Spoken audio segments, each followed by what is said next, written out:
Inflation isn't beating you because prices are rising. It's beating you because most of the advice you're following was never meant to protect regular people in the first place. That advice sounds responsible. It sounds smart. And for a lot of people, it's quietly making things worse. Here's what no one likes to admit. Inflation doesn't hurt everyone equally, and generic advice treats everyone like they're the same.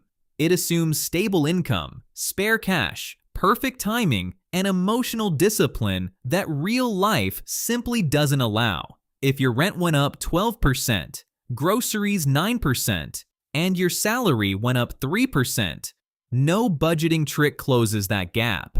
So, people do what they're told. They budget harder. They invest long-term. They wait, and still feel like they're slipping backwards. In this video, we're going to strip away the advice that sounds good on paper and talk about what actually works when inflation is already inside your daily life. Let's start with the most popular piece of inflation advice out there. Cut your spending. Sounds obvious, sounds logical, and in a vacuum, it's not wrong. But here's the problem. Most households have already cut. The people who feel inflation the hardest aren't buying luxury goods and booking weekend getaways. They're choosing between brands at the grocery store. They're skipping the dentist. They're doing the math on whether they can afford to turn the heat up. There's a floor to cutting, and when you hit it, being told to cut more doesn't help. It just makes you feel like you're failing at something that was never going to work. The advice to spend less assumes the problem is behavior. But for most people, the problem is the gap between income and the actual cost of living. Those are two different problems, and they need two different solutions. The second piece of advice that sounds smart but often backfires. Invest in the stock market to beat inflation. This one is repeated constantly, and over long time horizons. It's true. Historically, the stock market has outpaced inflation. That's real. But here's what that advice leaves out. First, it requires money you can afford to leave alone. If you're investing while carrying high interest debt or while one unexpected expense away from crisis, the market can turn a rough month into a genuinely damaging one.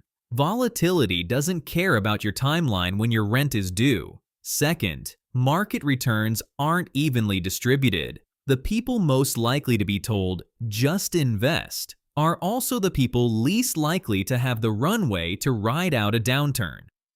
A 30% drop hits very differently depending on whether you have 6 months of savings underneath you or nothing at all. Investing matters. But it's not a first step. It's a later step. And skipping the earlier ones in a rush to feel like you're doing something is how people end up worse off. So, what actually works? Beating inflation isn't about being smarter with money. It's about changing which side of the equation you're fighting on. The first real answer isn't glamorous, but it's the most impactful thing most people can do. Protect and grow your income before you do anything else. Inflation is a purchasing power problem. Your money buys less. The most direct fix is getting more money, not through some hustle culture fantasy, but through deliberate strategic moves that people consistently underestimate. That means understanding your market value at work. Most people haven't asked for a raise in over a year. Most people don't know what their role pays at other companies. That information is now easier to find than ever. Websites like Glassdoor, LinkedIn, and industry-specific forums make salary data more accessible than it's ever been. If your income hasn't kept pace with inflation over the last 2 to 3 years, you've taken a real pay cut. You just didn't see it come out of your paycheck. Negotiating a raise that reflects current conditions isn't aggressive. It's basic financial maintenance. And if your current employer won't budge, that's data too. The biggest single income jumps most people ever see come from changing jobs. That's not cynical advice. It's just what the numbers consistently show. The second thing that actually works, stop treating all debt the same. If everything you've heard about inflation made you feel like you were failing, This is the part that matters most. You've probably heard that debt is bad and you should pay it off. And again, in a simple world, sure. But during inflation, not all debt is equal. And treating it like it is leads people to make genuinely costly decisions. High-interest debt, credit cards, certain personal loans becomes more painful over time regardless of what inflation does.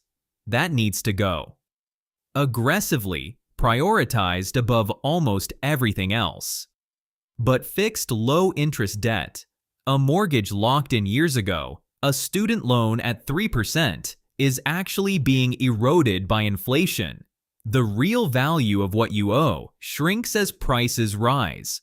Throwing extra money at a 3% mortgage when inflation is running at 4 or 5% is mathematically backwards. That money works harder almost anywhere else. The nuance matters. Lumping all debt together and trying to eliminate it feels responsible, but it can leave you cash poor and over-focused on the wrong problem. Third, get specific about where inflation is actually hitting you. This sounds simple. It's not. Inflation isn't uniform. It doesn't raise everything by the same amount at the same time. Energy costs spike differently than food. Housing inflation hits renters differently than homeowners.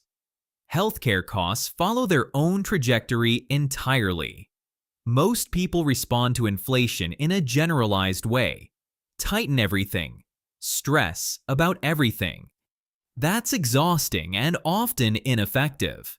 What works better is identifying your personal inflation rate. Where are your actual costs rising the fastest? Is it groceries? Utilities? Insurance premiums that crept up at renewal and you barely noticed? When you know exactly where the pressure is coming from, you can address it directly rather than spreading your energy thin across everything. For some people, that means switching energy providers or adjusting usage habits in ways that actually move the needle. For others, it's insurance, one of the most consistently overpaid categories in household budgets, because people set it and forget it for years while better rates quietly become available elsewhere. Generic budgeting treats your finances like they look like everyone else's. They don't. Targeted responses to your specific cost increases are almost always more effective than broad austerity. Fourth, build buffers before you optimize. A lot of inflation advice jumps straight to optimization. The best high-yield savings account, the right asset allocation, the smartest way to structure your spending. That stuff matters eventually. But the most important financial structure you can have during an inflationary period isn't an investment portfolio. It's a buffer. A buffer is what keeps a bad month from becoming a bad year. It's what means a car repair doesn't go on a credit card at 22% interest. It's the thing that lets you make clear-headed decisions instead of reactive ones. Even a small, growing emergency fund changes your financial behavior in ways that are hard to overstate. It reduces the likelihood you take on expensive debt during a crisis. It gives you the ability to wait for a better deal rather than accepting whatever's available right now. It means you can absorb an income disruption without everything unraveling at once.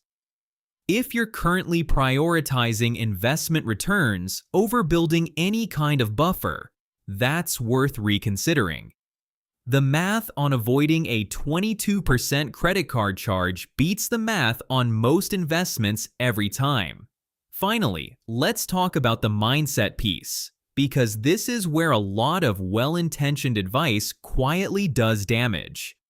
The dominant framing around inflation is that it's a discipline problem, that if you were just smarter, more restrained, more strategic, you'd be fine. That framing is wrong, and it's worth calling out directly. Inflation is a structural condition. It affects the price of housing, food, healthcare, things that aren't optional. When the cost of basic living rises faster than wages, that is not a personal failure. It is an economic condition, and no amount of budgeting discipline fully closes a gap that exists at the structural level. This matters because shame and self-blame lead to bad decisions. They lead to avoidance, not opening the bank account, not looking at the numbers, not asking for help, because looking feels too painful. That avoidance is where real financial damage compounds quietly over time.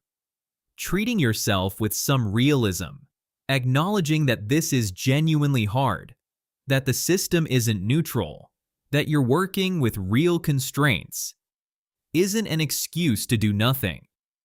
It's actually what makes it possible to do something.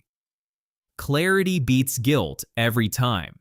So, to bring this together, the advice that gets repeated most often, cut more, invest more, wait it out, isn't wrong in theory, but it's built for a version of your life that doesn't have inflation already running through it. What actually works is more specific and less photogenic. It's knowing your market value and using it. It's treating different types of debt differently. It's identifying your personal pressure points instead of reacting to everything at once. It's building a buffer before you optimize. And it's letting go of the idea that your situation is a reflection of your character.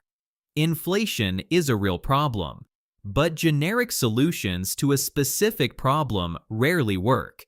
And you deserve advice that starts from where you actually are, not where the advice assumes you should be. Send this to the person who keeps being told to budget harder when they're already stretched thin. They probably need to hear something different.